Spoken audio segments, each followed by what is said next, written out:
Hello, Facebook. Hello, YouTube. Happy Saturday. I'm off to a slow start today. I was up very, very late last night. I played a very, very fun gig at Martyrs, big crowd, and yeah, just stayed up way late. So getting started late, but that's not a problem. It just is what it is. I titled this. Sorry, I just got a text. I titled this uh, experiments and non-judgment. So basically, I wanted to talk about kind of in the spirit. I was really going to try and sit this whole time, but the second I start talking, I jump up. We were going to talk. We were going to. Oh my gosh, my phone. Of course, right when I start the live, my phone starts blowing up. Focus, Danny. So I want to talk about an experiment I've been running and not judging myself and not judging my work. So, oh gosh, there's so many directions I could go with this. So I think something I've known theoretically for a long time is that on YouTube, titles are really important. And a title can make or break if somebody's going to click on your video. And it's been fun to post 3-ish short videos a day and just like collect a lot of data on what types of titles are working and which ones aren't working. And I don't have really tangible, like concrete rules of titles that look like this work or titles that look like this don't work. But I do, from posting a lot, I have more intuition about which titles work and which ones don't work. And it was pretty cool. Like yesterday morning, I posted a video. It was the one where I walk into my kitchen and I see the keyboard on the floor and I play the keyboard on the floor. And my first, when I posted it, I made the title, When You Find a Keyboard in Your Kitchen. And I looked a few hours later and there was no views, like 3 views on it, essentially 0 views on it. And I said to myself, okay, I think this thumbnail looks interesting. I think the video is entertaining enough. Let me just change the title. And I changed the title to, oh, cool, exclamation point, a keyboard, exclamation point.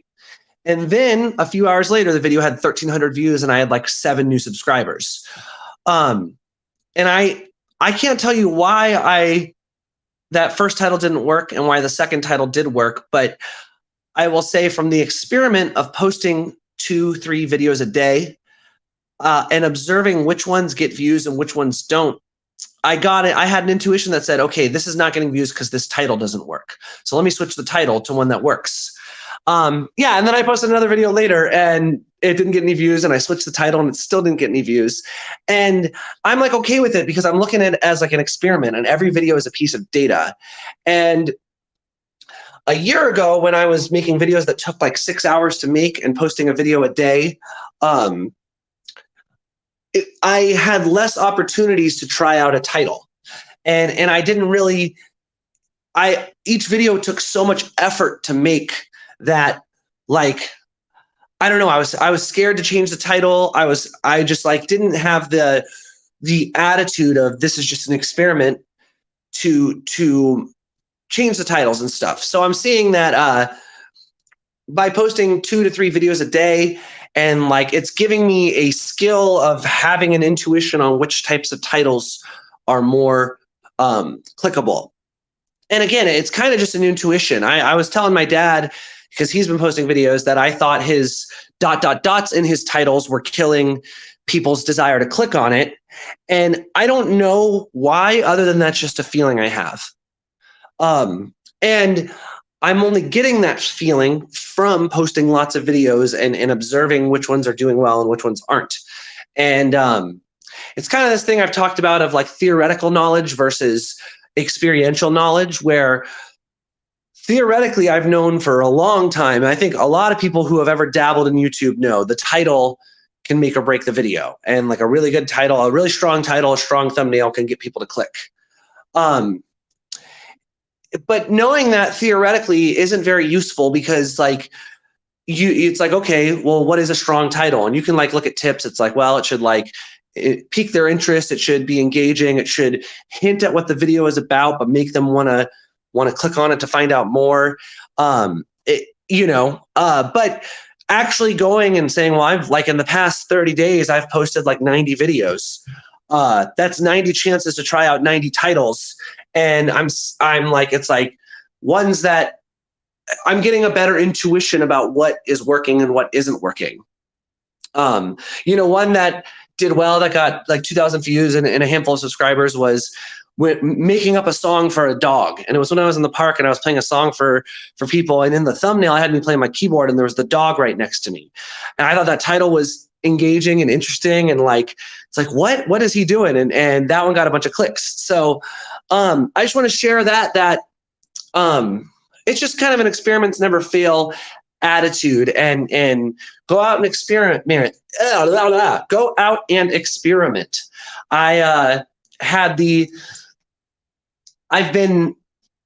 Posting several videos a day has been an experiment, and specifically I just want to focus in on the experiment of the titles. And I had just a cool moment yesterday where, because I've been posting all these videos, my intuition told me this is not getting views because the title's not good enough. Let me try a different title. And then all of a sudden it got like 1,300 or 1,400 views and like 7 or 8 new subscribers, which is huge. 8 subscribers on a video is a lot for me at this point in my journey.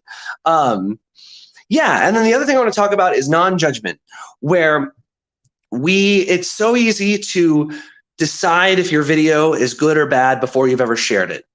That's true more than just videos, right? Your song, your painting, your article, your proposal for your business. Deciding, oh, this is not good, or this is good, before you've ever shown it to anyone. And I want to encourage you to just like divorce that judgment from the work itself, and don't even like try to like not even care if it's good or bad, and just make it, because in a meta sense, it's just good because it exists, because you made it, because you were creative.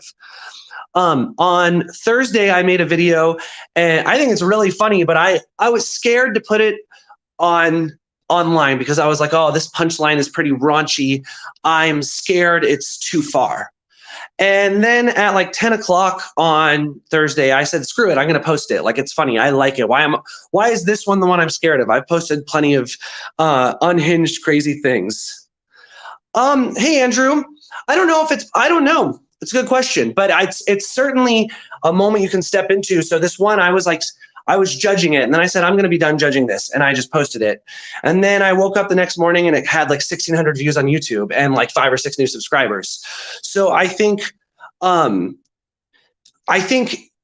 it might not be possible in a pure 100% sense, but it certainly is possible to set it down and not let it dominate your creative space, which I have definitely done. And I have left things unpublished because I had decided it wasn't at a space. And when I say, you know what, like, who cares? Who cares what I think? Let me just put it out there. Who cares what I think? Just make the art. There's the concept of the death of the author, where your intended interpretation only doesn't really mean anything once it's out there. Once it's out there, people are going to interpret it however they interpret it. And that's on you, or that's not on you. It's out of your control. And so I think if we can just like recognize we're going to have an opinion on if it's good or bad, but that opinion doesn't really matter that much. And it's better to put stuff out there than to hide your stuff, because there's only one of you, and the things you create, only you can create in the way you create it. That's not to say don't strive to make it at the quality you want to make it at, but I think in general, I've been here and I see a lot of people here stuck in tinkering forever instead of just saying, I'm going to put it out there. And I would rather have like hundreds of things out there that maybe aren't all knocking it out of the park than never release anything because I'm trying to release the perfect thing. And nothing's perfect. You're not perfect. I'm not perfect. Like, and the things that I might think of as mistakes or imperfect might be the best part of the art to someone else. And so I even just saw this video this morning that prompted this even further. This comedian was talking about this stand-up clip that he didn't think was that good, and he just decided to post it anyways. And then all of a sudden it had like several 100,000 views, and his life changed overnight. And if he had let that judgment win, if he had let that belief that, oh, this one's not very good, I'm not going to post it, it wouldn't have popped off. I don't know what his life looks like now, but I imagine he's got a lot more opportunities because he set aside his judgment and chose to share the comedy he did anyways. So yeah, so I guess just, a lot of what I talk about a lot, experiments never fail, and just like make stuff and put it out there. And, one of the videos I posted yesterday, I don't think is good, and it didn't get a lot of views. And it was like an idea I tried, and it was like, okay, that wasn't that funny. That wasn't that interesting. But I'm glad I tried it instead of just like, what's up, Jose? I'm glad I tried it and put it out there instead of not putting it out there, because it's not like people saw that video and went, oh, this one isn't funny, I'm done with Danny forever. First of all, most people didn't see it, so whatever. And second of all, if somebody really did do that, if they said this one's not funny, it's over for me and Danny, they were gonna be done with me eventually. I was gonna that sounds like a crazy person. And it sounds like somebody who's not somebody who I really want, who I'm gonna serve. Because the people who are going to get the most out of me are the people who are going to get the most out of me being authentic. And authentically, I had this idea for this video and I made it. Doesn't matter that it wasn't the best one. The one I posted yesterday morning, I liked it. I wasn't sure how well it was going to do. And once I got the title right, it did really well on YouTube. That was exciting and fun. Yeah, well, I'm going to wrap it up there. I got my dress clothes on. It's a wedding day today. I need to take a look at the set list. Also, I just have a wedding tomorrow too, and church tomorrow, and I think I'm singing at church. So I gotta take a look. Oh, thanks, Jose. Are you talking about the? I'm talking about the one that. Well, I liked the one in the kitchen. The one where I'm sitting in the chair playing the Mario song with the sunglasses on. I was like, oh, that one's kind of weak. But if you like that, great. See. Again, I'm even saying, here's my I'm saying if it's good or bad, but it's not up to me to decide if it's good or bad. It's up to each individual person who listens to it or watches it. So don't let your judgment dictate what art you put out there, because you never know. Yeah, I think it's like kind of cute, but it's definitely not my most brilliant video ever. It's definitely not my funniest video. Well, again, I'm saying definitely. In my opinion, it's definitely not. Oh, nice. Oh, dude, yeah. I hope the gig last night was fun. Are you guys playing tonight too? Look, I can plug Jose over here real quick. I believe he's playing at Andy's Jazz Club tonight with Richard Pena. So if you're in Chicago looking to see some killer music with some very cool dudes, they're at Andy's tonight. Hopefully it's not sold out. I'm playing a wedding, so you can't come see me unless you're attending the wedding or you sneak in. All right, guys. Well, I'm going to wrap it up here. Have a great Saturday. It's beautiful. I haven't been outside yet, but I should, because it looks very beautiful. And yes, I will talk to you all soon. Have a great day.